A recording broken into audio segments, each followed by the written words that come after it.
So, in this course, we're going to go through a series of principles and some practical applications that will help you cultivate community everywhere you go and everywhere you are. So, the first principle is availability. This is invasion of privacy. If we think about God Himself being community and we're going to live this out, then what that means is we need to have people in our life. We need to have them in our home. We need to have them in our space. We need to invite the people around us that God has called into our lives, that God is wanting to give permission to come and invade your privacy. You are not able to do community and keep everybody at an arm's length. We're going to have to allow people to come and be part of what we're doing so that we can make disciples, so that we can multiply what God is doing in our life into other people's lives. In the Old Testament, you had the law and you had the truths of God, and you ended up with teachers.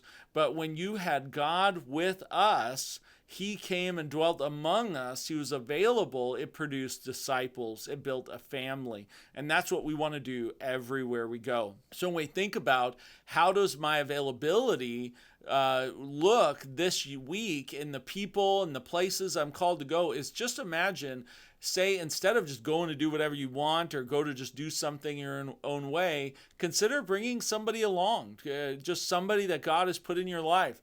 And I just want to emphasize to you that the people that God calls to be part of your life, you should know who that is.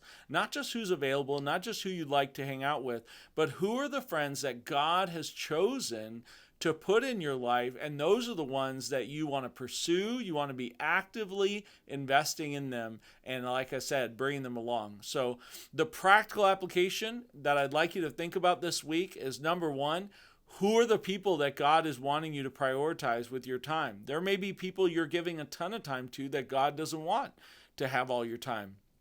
A next one would be, who can you bring with you? Who can, when you're going about your day, or maybe you need to have somebody in your home. Maybe you don't like having people in your home. Well, too bad. Jesus brought his disciples along with him. He involved people in what he was doing, and he multiplied what was in him into others. You're never going to make disciples if all you do is just go do your own thing and never model and allow others to see what God is doing in your life.